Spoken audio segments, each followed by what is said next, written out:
شما اگر هم سن و سال من باشید قطعاً بازی گرند توریسمو رو بازی کردید، یا اگر یه ذره از من جوان‌تر باشید قطعاً بازی نید فور اسپید رو بازی کردید، نید فور اسپید 2 آندرگراوند.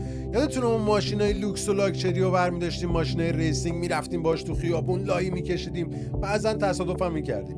چقدر اون بازی روی رانندگیتون تاثیر گذاشته؟ هیچی.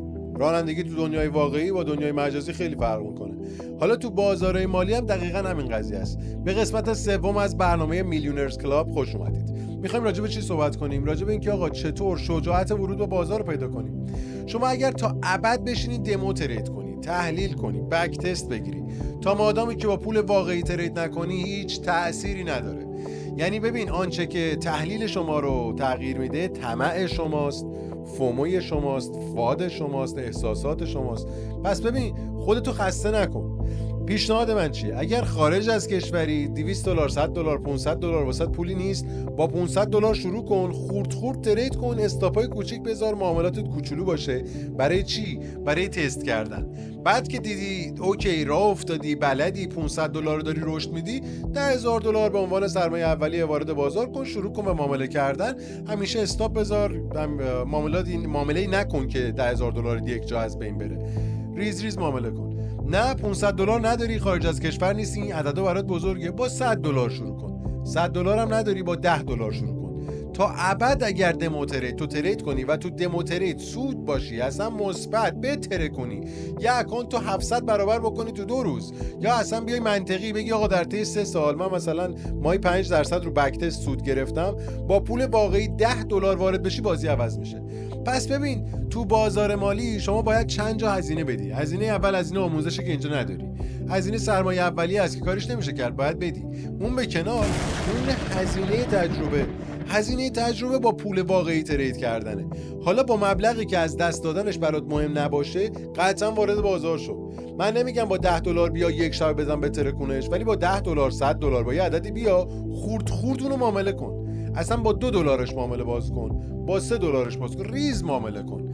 ریزترین سایزی که صرافی بهت اجازه میده رو باز کن، ولی با پول واقعی معامله کن. و استاپ بذار، استاپ بخور، ببین اینا رو حس کن. تو دمو تو استاپ بخوری چه حسی نداری، این احساساتت که داره تو بازار تغییرت میده. پس ببین با پول واقعی ترید کردن میشه واقعا پشت فرمون نشستن. دمو ترید کردن میشه آقا من چطور با موس و کیبورد مثلا نید فور اسپید بازی کنم. خب وقتی هم تصادف میکنم یه دونه آر میزنم، ماشین ریست میشه، یعنی میاد دوباره از اول. ولی تو بازار وقتی ترید میکنی، بازار دکمه کنترل زد نداره که ضرر کردی کنترل زد بزنی برگرده. اون موقع درد ضرر رو احساس میکنی، میشه تجربه. بعد این تجربه باعث رشدت میشه، هر دفعه یه چیز جدید یاد میگیری. حالا توی میلیونرز کلاب اولش من میشینم اینجا براتون صحبت میکنم، بعد از اینکه صحبتام تموم شد میریم رو 4 تا آموزشا رو بهت میدم. تو قسمت قبلی حمایت مقاومت کندلا رو خیلی مختصر مفید بهت گفتم. این قسمت باز یه چند تا مطلب جدیدتر بهت آموزش میدم و هر دفعه مطالب جدیدتر. خلاصه اینکه بریم که داشته باشیم میلیونرز کلاب. بدرود و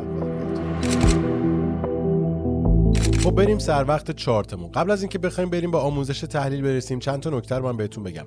در حال حاضر در حال مشاهده چارت دوج USDT هستیم. ببینید تمامی چارت‌ها با پیر سنجیده میشن. پیر چیست؟ پیر یعنی جفت ارز. ما میگیم بیت کوین USDT، دوج USDT، ترون USDT یا مثلا سول USDT، ایتریوم USDT، فرق نداره. در هر صورت این قضیه همه جا هست.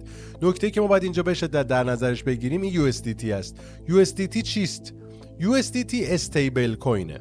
استیبل کوین چیه؟ استیبل کوین به توکن یا کوین هایی گفته میشه که همیشه قیمت ثابت دارن. USDT همیشه قیمتش $1. یعنی اگر من برای شما 1000 USDT یا همون تتر واریز کنم، $1000 به شما پول دادم. ارزش دلار به تومن شاید بالا پایین بشه، ولی هرگز USDT قیمتش نمیشه $2 یا مثلا $3، $4. هر یه دونه USDT همیشه $1. به خاطر همینم بهش میگن استیبل کوین. برخلاف بیت کوین که هر یه دونش الان $61,000، USDT تا ابد قیمتش هر یه دونش $1 میمونه و نه کمتر میشه و نه بالاتر میره، همیشه ثابته و $1. پس ما یه چیزی داریم به اسم استیبل کوین که کارش اینه. حالا برگردیم بریم سر چارتمون. قیمت چارت در حال حاضر ما داریم چارت دوج به USDT رو نگاه میکنیم. قیمت دوج به دلار در حال حاضر هر یه دوج 11 سنت، 0.11. میخوایم تو این قسمت در رابطه با حمایت و مقاومت صحبت کنیم، ولی نکته وجود داره. ما قرار نیست بر اساس حمایت و مقاومت ترید کنیم. شما باید حمایت مقاومت ها رو بشناسید، بعداً به کارمون میاد. ولی ترید بر اساس حمایت مقاومت واقعا یه چیزی که منسوخ شده، قابل قبول نیست دیگه. عذرخواهی میکنم اینجوری میگم، خز شده. اساتید همچنان دارن حمایت مقاومت درس میدن، به نظر من کار اشتباهی میکنن. توی کریپتوکارنسی جواب نمیده. حمایت مقاومت شاید تو بازار فارکس، طلا، نفت و اونها جواب بده، ولی تو بازار کریپتو به همون اندازه که بازار خلاقانه است، شما هم باید خلاقانه عمل کنید و هوشمندانه. دنیا عوض شده، شما هم باید باهاش عوض بشید. خب پس تو در حال حاضر روی چارت داج USDT توی دتو ترید هستیم. اینجا می‌خوایم یه حمایت مقاومت رو رسم کنیم، ببینیم چی هست اصلا حمایت و مقاومت. ما اینجا یک ناحیه مقاومتی داریم که قیمت با برخورد باهاش ریجکت شده و ریزش داشته. نواحی حمایت مقاومتی رو روی چارت مشخص کردن مشخصاً مهمه، ولی دلیلی برای معامله نیست. مقاومت و حمایت چیست؟ من اینجا براتون یه توضیح میدم. یه خونه رو تصور کنید که سقف داره، کف. این کف خونه است، اینم سقف خونه است. من یه توپ شیطونک داشته باشم، اگر به زمین محکم بکوبمش نهایتاً تا کجا بالا میتونه بره؟ تا سقف خونم. قیمت میاد با نواحی حمایتی برخورد میکنه، حمایت میشه میره بالا، با مقاومت برخورد میکنه میاد پایین. پس هر کجا گفتیم ما در یک ناحیه مقاومتی هستیم، یعنی قیمت یه جایی داره زور میزنه بره بالا، نمیتونه بره بالا و داره میریزه. پس تمامی مقاومت ها سقفند و تمامی حمایت ها کفند. حالا حمایت ها و مقاومت ها قابلیت شکسته شدن دارن. بعضا قیمت بین دو ناحیه حمایتی و مقاومتی گیر میکنه و بازار رنج میشه. بعضا بازار الگوهای جذابی رو به ما نشون میده در نواحی مقاومتی. مثلا ما میایم یه دو قله خوشگل اینجا میبینیم، الگوی M رو میبینیم که میتونیم بر این اساس به بازار ورود کنیم، یا الگوی سر و شانه رو میبینیم، این موضوع رو میبینیم. الگوهای مختلفی رو توی چارت میتونیم ببینیم که این حمایت‌ها و مقاومت‌ها میتونن تاثیرگذار باشن. حالا میتونیم با پرایس اکشن ترکیبش کنیم. نوع کندلا، مثلا اینجا کندل شوتینگ استار یا این پین بار آخر تاثیرگذار بوده برای روند معاملات ما. ولی همونطور که اینجا میبینید قیمت اومده به این ناحیه برخورد کرده و بعد از برخورد ریزش داشته، بار دوم رفته همون ناحیه رو ریتست کرده، نتونسته، ریخته. بالعکسش اگر ما یک کفی رو در نظر بگیریم، مثلا اینجا قیمت داره حمایت میشه، اینجا ما به این ناحیه میگیم چی؟ ناحیه حمایتی. ببینید اینجا قیمت حمایت شده، چندین بار برخورد کرده، تایم فریم 30 دقیقه هم هست، تایم فریم خوبیه برای معاملات، مناسبه. قیمت برخورد کرده، اومده پایین، دوباره برگشته بالا، اومده پایین، دوباره برگشته بالا، بعد دیگه دوباره پامپ شده رفته بالا. به این ناحیه که قیمت رو نگه داشته ناحیه حمایتی میگن. حالا همون ناحیه حمایتی اینجا این پنیر شکسته شده، یه شادو زده، ولی باز هم ما همون ناحیه رو داریم. اگر من اینو ادامه بدم، درسته که یه شادو زده، ولی باز باعث بالا رفتن قیمت بوده، تا اینکه اینجا دیگه به طور کامل شکسته شده و ادامه اگر بدیم میبینیم این ناحیه داره به درستی عمل میکنه و میگم باز شکسته شدنش بستگی به روندها داره، ولی میبینید که میشه روش بعضی جا حساب باز کرد. اینجا اومده شکسته رفته بالا، اینجا اومده قیمت رو شکسته رفته بالا. روند نزولی ما تو تایم فریم کوتاه مدت صعودی شده و ریتست ناحیه حمایتی رو در گذشته بازار داریم. حالا اینو میتونیم ما تا ابد ادامه بدیم، ببینیم قیمت بهش میرسه یا نه، ولی در نهایت ما با حمایت و مقاومت ها زیاد کار نداریم، فقط باید متوجهش بشیم که من اینجا خیلی مختصر مفید به شما توضیح دادم. حمایت و مقاومت چیست؟ برای تمرین این جلسه شما حتما باید برید روی چارت و نواحی حمایتی و مقاومتی رو رسم کنید.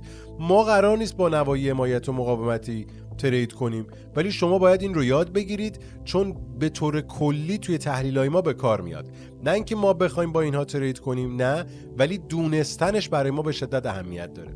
وقتی ما دو تا خط اینجوری میکشیم، قیمت بینش بازی میکنه، ما میگیم اینجا یک ناحیه حمایتی و مقاومتی وجود داره. نکته‌ای که به شدت اهمیت داره و اساطیق به شما نمیگن اینه که نواحی حمایتی و مقاومتی بعد از برخورد فراوان بی اعتبار میشن، اعتبارشون از بین میره، میشکنن. وقتی یه ناحیه 20 بار شکسته میشه، دفعه بعدی دیگه مثل پنیر شکسته میشه. به خاطر همینم است که سقف‌های تاریخ شکل میگیرن. قیمت بیت کوین مثلا در بالاترین حالت ممکنه $67000 بوده، $70000 بوده، بوده، $80,000 بوده یا اصلا $20,000 بوده.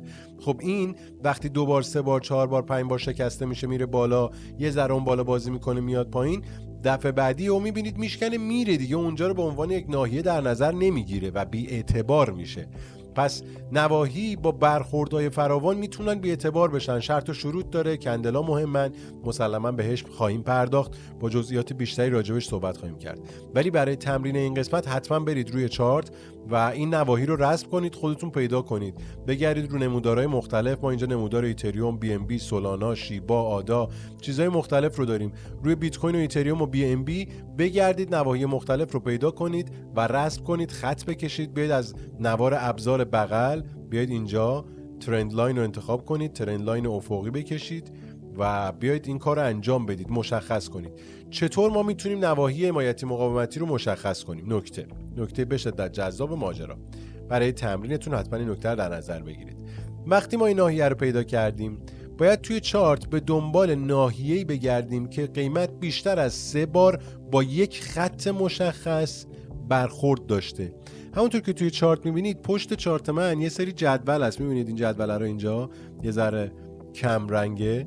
بیایید به جای اینکه ترند لاین بکشید، تو همون نگاه اول نگاه کنید قیمت کجا چندین بار برخورد داشته. خب اینجا ما چندین بار برخورد داشتیم، این یک ناحیه مقاومتی است که قیمت چندین بار با این ناحیه برخورد داشته. یا میتونید بیاید اینجا از این ابزار بیاید پایین رکتانگل رو انتخاب کنید و این مستطیل بکشید. مستطیل خب بهتره، اینجوری راحت‌تر میتونید پیدا کنید. فقط مستطیل رو اینجوری نکنید خیلی گنده باشه، یه مستطیل خیلی نازک و کوتاه دیگه، از این بزرگتر نشه. چندین بار اینجا قیمت با این برخورد داشته. یا مثلا اگر یه ذره بیایم عقب‌تر اینجا ببینیم 3 بار با اینجا برخورد وجود داشته. تو این ناحیه اگر نگاه کنید، این ناحیه است که قیمت رو نگه داشته، تاچ شده و بعدش رفته بالا.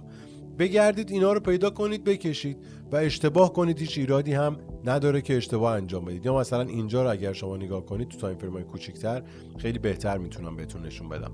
همین جایی که الان هستیم در حال حاضر ببینید ما ریجکت قیمت رو داشتیم اینجا و دوباره همون ریجکشن رو اینجا یواش یواش داریم تجربه میکنیم.